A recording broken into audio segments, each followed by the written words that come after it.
A very warm good afternoon to all the students. बच्चों, हमने कल के लेक्चर में प्लेसेंटा पार्ट पढ़ लिया था और आज हम फंक्शन से शुरू करेंगे। ठीक है, हमने पढ़ लिया था कि प्लेसेंटा का क्या रोल है और आज हम उसके फंक्शंस पढ़ेंगे। पहला फंक्शन है कि प्लेसेंटा एज ए न्यूट्रिशन की तरह काम करता है। जितना भी न्यूट्रिशन जो है मदर से फीटल पार्ट में प्लेसेंटा के थ्रू ही जाता है। ठीक है, सो डिफ्यूजन से और एक्टिव ट्रांसपोर्ट के थ्रू जाता है, like minerals, amino acids, sugars, lipids, vitamins, सब कुछ। Exchange of gases, placenta respiratory gases like CO2, oxygen, इन सब की एक्सचेंज और इनटेक में हेल्प करता है। सो जो ऑक्सीजन है वो मदर से फीटस को जाती है और जो फीटस की डिजॉल्व CO2 होती है वो एज एक्सक्रिएशन बाहर निकलती है और मदर के ब्लड में मिक्स हो जाती है। एंड एक्सक्रिएशन, फीटस जो भी न्यूट्रिएंट्स ग्रैब करता है उसके बाद जो भी एक्स्ट्रा मटेरियल जो वेस्ट होता है बेसिकली नाइट्रोजनस होता है और वो वेस्ट जो है प्लेसेंटा के थ्रू ही एक्सक्रिएट होता है। प्लेसेंटा का बहुत रोल है एंटीबॉडीज़ को परमिएबिलिटी प्रोवाइड करने का। क्या होता है कि प्लेसेंटा काफ़ी परमिएबल होती है जिससे कुछ सर्टेन पार्टिकल्स को पास आउट करने में हेल्प करती है। इससे क्या होता है कि जितने भी एंटीबॉडीज़ हैं मदर के, ठीक है, जो फीटल में एंटर कर जाते हैं और फीटस को क्या करते हैं कि बहुत सारे डिजीज़ हैं उनसे बचाते हैं, जैसे कि measles, small pox, diphtheria, scarlet fever etcetera.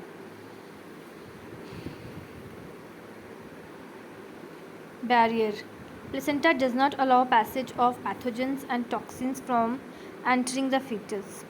Placenta as a barrier भी काम करती है कि कोई भी पैथोजन का पैसेज अलाउ नहीं करती एंड किसी भी टॉक्सिन्स को फीटस के अंदर एंटर नहीं करने देती। एंडोक्राइन फंक्शंस, प्लेसेंटा के बहुत सारे एंडोक्राइन फंक्शंस भी हैं क्योंकि प्लेसेंटा एक खुद एंडोक्राइन ग्लैंड की तरह एक्ट करता है और बहुत सारे हार्मोन्स प्रोड्यूस करता है, like human chorionic gonadotropin, chorionic thyrotropin, chorionic corticotropin, human placental lactogen, progesterones, estrogen and लैक्सिन।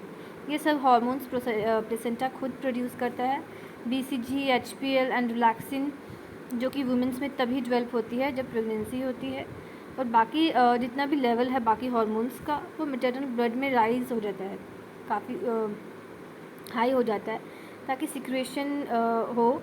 और ये जो स्टिमुलस है सिक्रेशन क्रिएट करने के लिए प्लेसेंटा ही प्रोवाइड करता है, जैसे कि estrogens, progesterones, cortisols, prolactin, थायोक्साइन।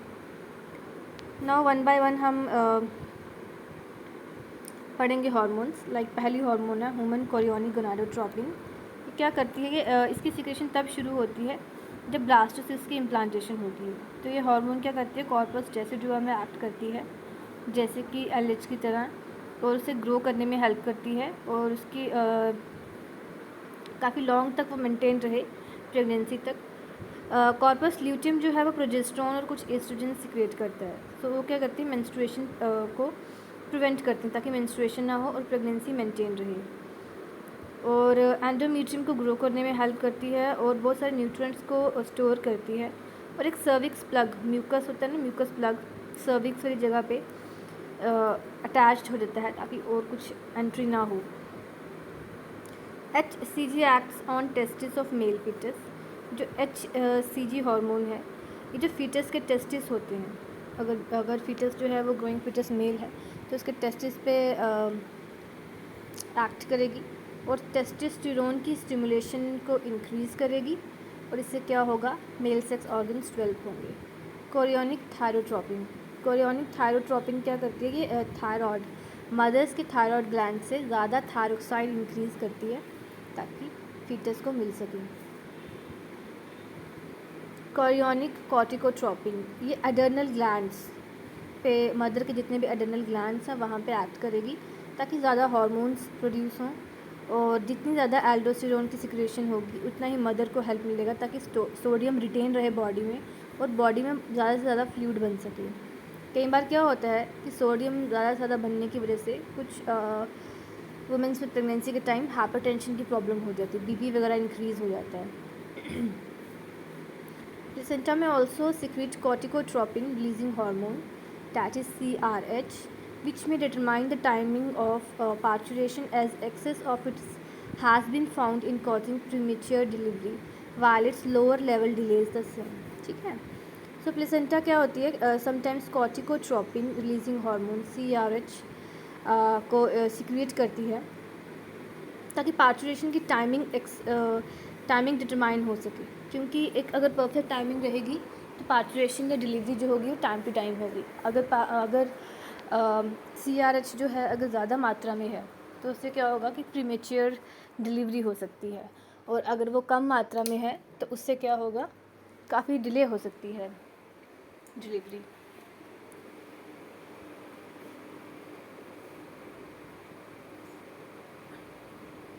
Next we are with the human placental lactogens, HPL, human placental lactogens और chorionic somatomamotropin HCS. ये हार्मोन का फंक्शन एज ए बड़ा मतलब वीक ग्रोथ हार्मोन की तरह फंक्शंस करते हैं. ये क्या करते हैं कि ब्रेस्ट की स्टिमुलेशन में हेल्प करते हैं. Insulin it decreases insulin sensitivity. Mother में इंसुलिन सेंसिटिविटी को डिक्रीज़ कर देंगे ताकि मदर जो है वो अपना ग्लूकोज ज़्यादा ना यूटिलाइज कर सके. Insulin is a hormone which is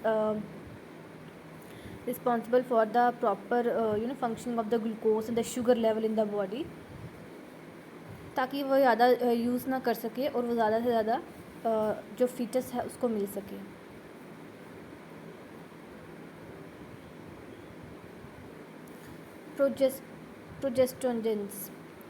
प्रोजेस्टोजेंस क्या हैं? Along with secretion from corpus luteum की सिक्रेशन के साथ जो प्लेसेंटल प्रोजेस्ट्रॉन्स हैं वो क्या करती हैं, प्रेगनेंसी को मेंटेन करने में हेल्प करती हैं.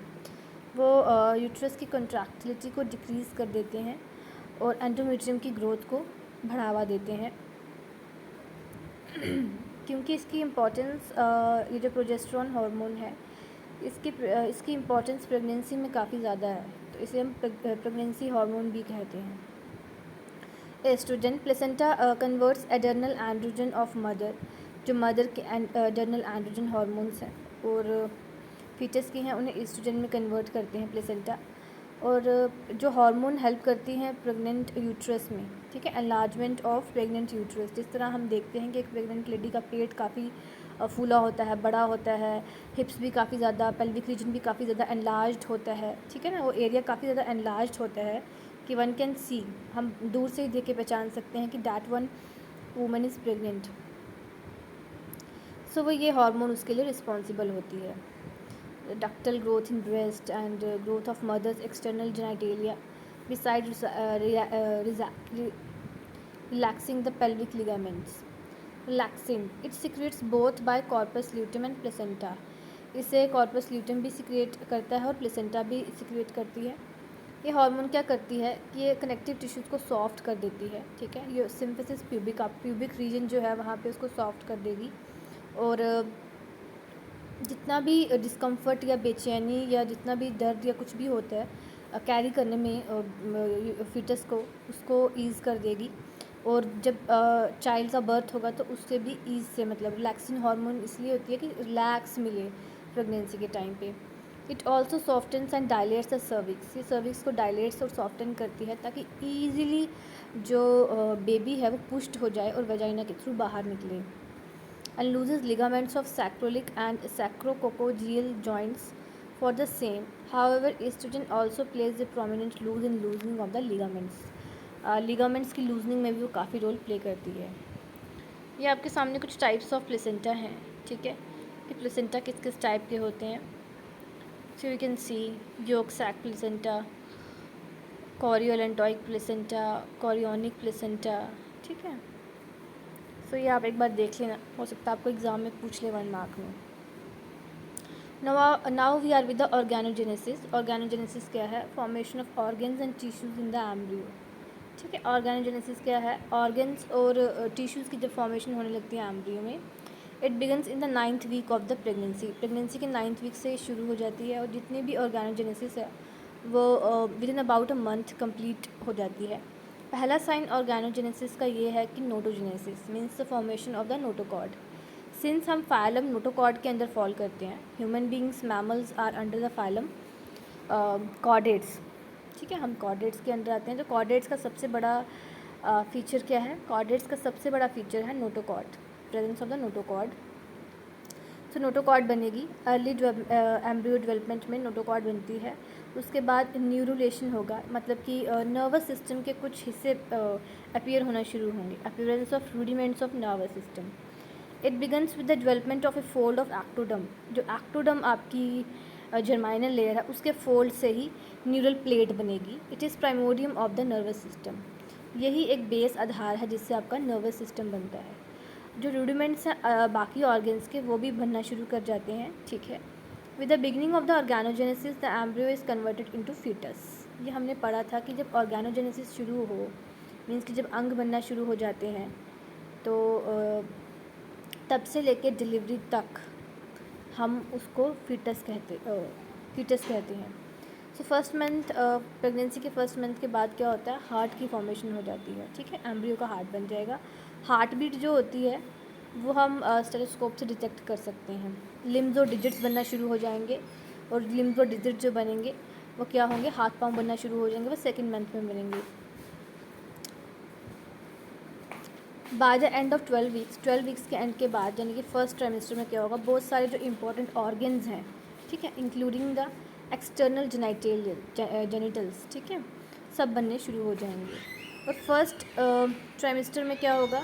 फर्स्ट 3 मंथ्स यानी कि प्रेगनेंसी के कैसे होते हैं? फीटस जो होता है वो बहुत सेंसिटिव होता है, बहुत सारी एंटीबायोटिक्स को, ड्रग्स को, ठीक है, इन्फेक्शंस को, viral infections like rubella, German measles और बहुत सारे टॉक्सिक केमिकल्स को लेके। सो फर्स्ट 3 मंथ बहुत ही नाजुक होते हैं।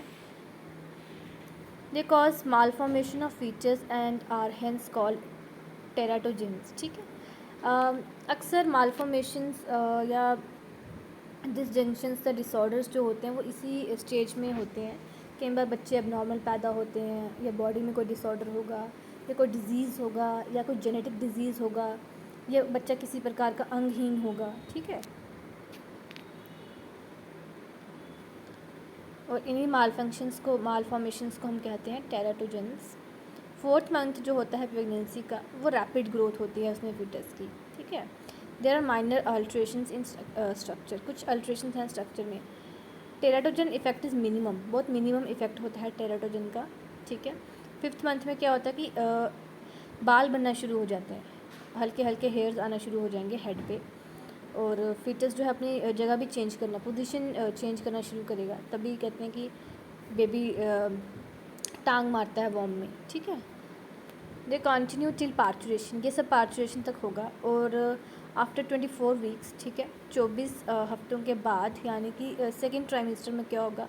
फीटस की बॉडी टोटली फाइन हेयर से कवर्ड हो जाएगी, हल्के हल्के बाल आ चुके होंगे बॉडी में, और जो आईलिड्स हैं वो खुल जाएंगी, सेपरेट हो जाएंगी जैसे हमारी हैं इस टाइम पे, और जो आई लैशेज़ हैं वो डेवलप हो जाएंगी। The foetus is fully developed, 9 months के एंड में फीटस फुल्ली डेवलप हो जाता है और डिलीवरी के लिए रेडी हो जाता है।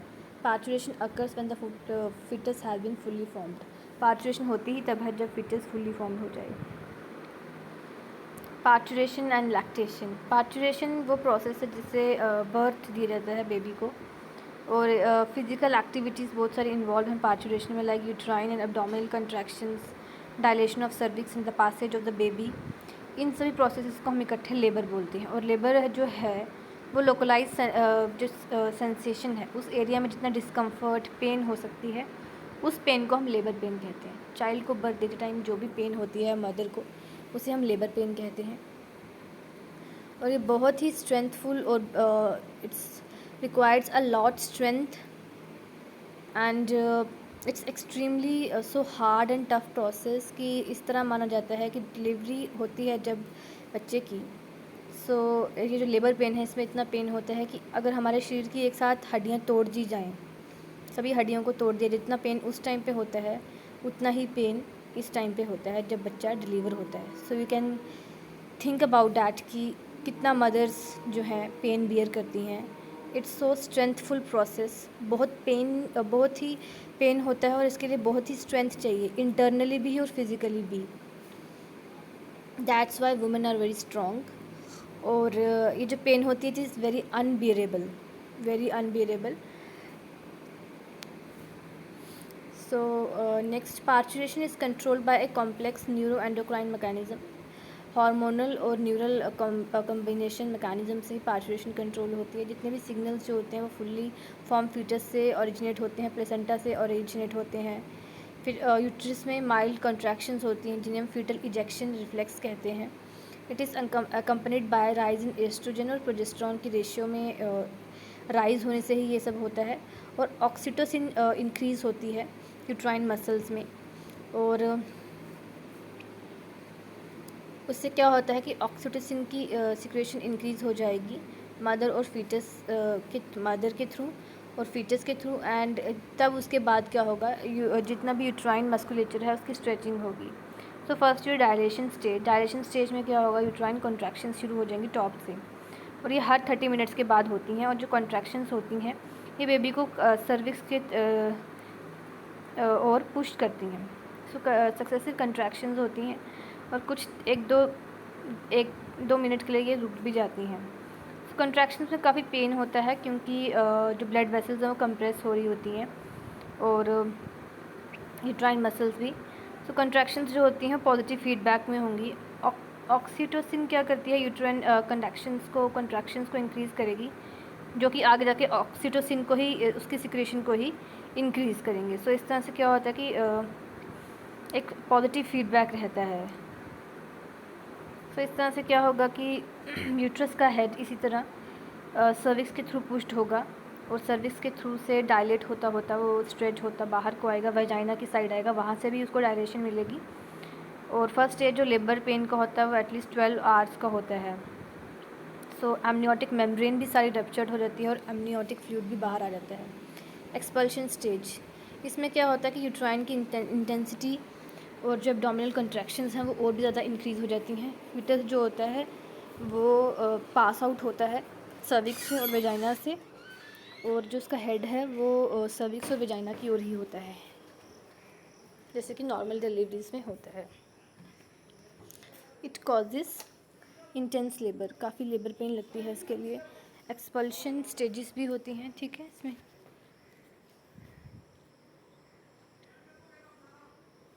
और एक्सपल्शन स्टेजेस जो होती हैं वो 20 से 60 मिनट तक होती हैं.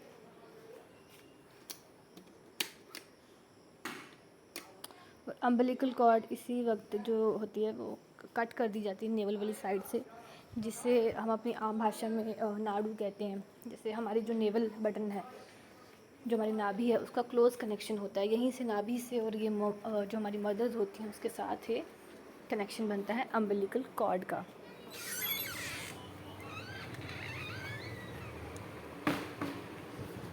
आफ्टर बर्थ क्या होता है कि 10 to 45 मिनट्स जो होते हैं डिलीवरी के, उसके बाद जो प्लेसेंटा वो सेपरेट हो जाती है यूट्रस से और बाहर निकाल दी जाती है यूट्राइन कॉन्ट्रैक्शंस के साथ ही.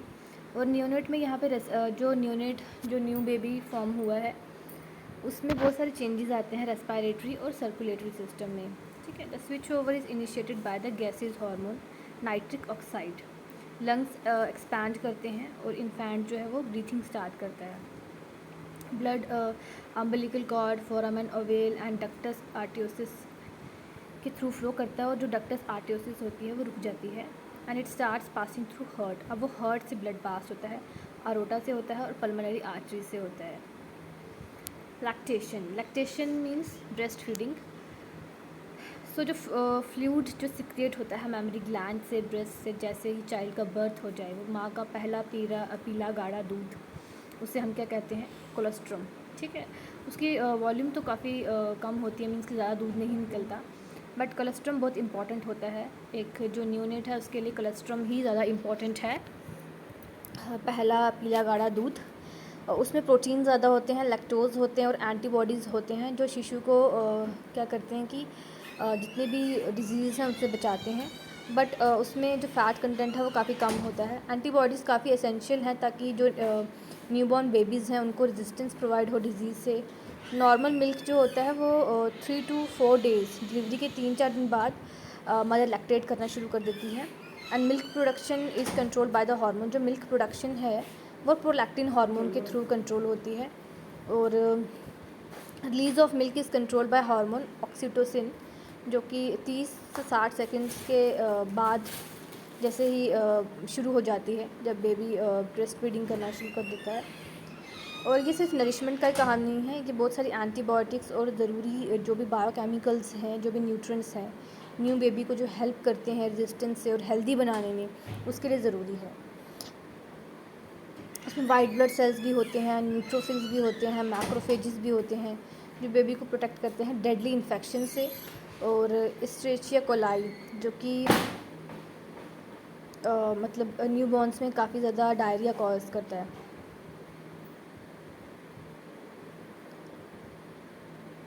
Cattle milk does provide nourishment but it does not provide role. Cattle milk जो है, जैसे कि काऊ का मिल्क जो है, वो नरिशमेंट तो दे सकता है बट प्रोटेक्टिव रोल नहीं होता, क्योंकि उसकी एंटीबॉडीज़ और ब्लड सेल्स जो होते हैं वो डिस्ट्रॉय हो जाते हैं। जैसे वो ह्यूमन बॉडी में आते हैं और स्टोर होते हैं तो वो डिस्ट्रॉय हो जाएंगे। सो ब्रेस्ट फीडिंग सबसे बेस्ट मेथड है न्यूनेट के लिए, हाईली इंपॉर्टेंट है। तो ब्रेस्ट फीडिंग के लिए मदर का हेल्दी रहना भी ज़रूरी है, क्योंकि अगर अच्छा खाएंगे तो अच्छा मतलब कि लागू लगेगा और उसके बाद मिल्क की प्रोडक्शन भी अच्छी होगी और कैल्शियम, फॉस्फेट, फैट्स और बाकी जितने भी मिनरल्स हैं वो अच्छे मिलेंगे। So lactating mother should have a good and balance diet. उसके अलावा जो ब्रेस्ट हैं, however the breast also produce an inhibitory peptide के प्रोड्यूस करते हैं, जिसकी अगर एक्यूमुलेशन ज़्यादा हो जाए तो मिल्क प्रोडक्शन रुक जाती है। और ये तब होता है जब ब्रेस्ट काफ़ी फुल एम्प्टी ना हो, are not fully emptied. So this was all about your fertilization and then implantation, organogenesis and lactation. So I hope आप सबको समझ आ गया हो पार्चुरेशन और लैक्टेशन तक। So अभी हमारा ये टॉपिक कंप्लीट हुआ है। So नेक्स्ट थर्सडे को जब हम मिलेंगे तो फिर से नए टॉपिक से शुरुआत करेंगे। तब तक के लिए आप नोट्स बनाओ, अच्छे से पढ़ो। Thank you and God bless you all.